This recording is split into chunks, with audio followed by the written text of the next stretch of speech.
भारत की सबसे पवित्र नदियों में से एक है गंगा नदी। बर्फ की जटाओं से निकलकर हिमालय पर्वत की चोटियों तक गंगा नदी का प्रवाह कुछ अनोखी कहानी प्रस्तुत करता है। यह एक ऐसी नदी है जिसमें स्नान मात्र से लोगों का शरीर पवित्र हो जाता है। इस नदी का पवित्र जल घर के हर एक कोने को पवित्र करता है और अपनी अनोखी विशेषताओं की वजह से कभी खराब नहीं होता है। पौराणिक कथाओं में गंगा नदी के उद्गम की कई कहानियां प्रचलित हैं। आइए जानें पुराणों के अनुसार गंगा नदी के उद्गम स्थान के बारे में और इससे जुड़ी कुछ धार्मिक बातों के बारे में। महाभारत में वर्णित कथाओं में गंगा को देवी गंगा के रूप में माना जाता है। ऐसा माना जाता है कि गंगा नदी माता मैना और हिमालय की पुत्री थी। गंगा, जाह्नवी और भागीरथी के नाम से पुकारी जाने वाली गंगा नदी भारत की सबसे महत्वपूर्ण नदियों में से एक है।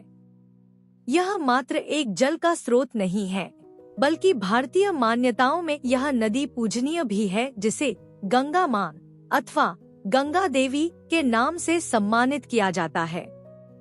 पुराणों के अनुसार गंगा पृथ्वी पर आने से पहले सुरलोक में रहती थी।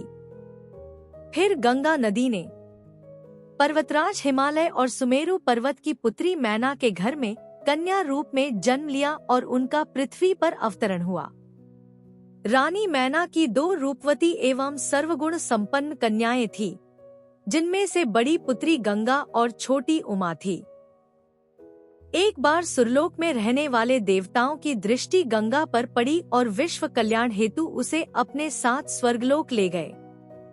हिंदू पौराणिक कथाओं में गंगा नदी का निर्माण तब हुआ जब भगवान विष्णु ने वामन के रूप में अपने अवतार में ब्रह्मांड को पार करने के लिए 2 कदम उठाए। दूसरे चरण में विष्णु के बड़े पैर के अंगूठे ने गलती से ब्रह्मांड की दीवार में एक छेद बना दिया और इसके माध्यम से मंदाकिनी नदी का कुछ पानी गिरा दिया। इस बीच राजा भगीरथ यह पता लगाने के लिए चिंतित थे कि राजा सगर के 60,000 पूर्वजों को वैदिक ऋषि कपिला को भस्म कर दिया गया था। इन पूर्वजों को स्वर्ग कैसे प्राप्त करवाया जा सकता है? भगीरथ ने कपिला से पूछा। उनकी पवित्रता और उद्धार का एकमात्र मार्ग गंगा का जल ही था। भागीरथ एक प्रतापी राजा थे। उन्होंने अपने पूर्वजों को जीवन मरण के दोष से मुक्त करने के लिए गंगा को पृथ्वी पर लाने की ठानी, जिसके लिए उन्होंने कठोर तपस्या शुरू की। गंगा उनकी तपस्या से प्रसन्न हुई, लेकिन उन्होंने कहा कि यदि वो स्वर्ग से पृथ्वी पर गिरेंगी तो पृथ्वी उनका वेग सहन नहीं कर पाएगी और संपूर्ण पृथ्वी पाताल में चली जाएगी। यह सुनकर भागीरथ सोच में पड़ गए।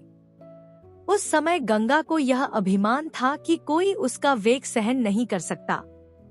इसलिए भागीरथ ने भगवान शिव की उपासना शुरू कर दी। उनकी प्रार्थना से शिव जी प्रसन्न हुए और भागीरथ से वर मांगने को कहा।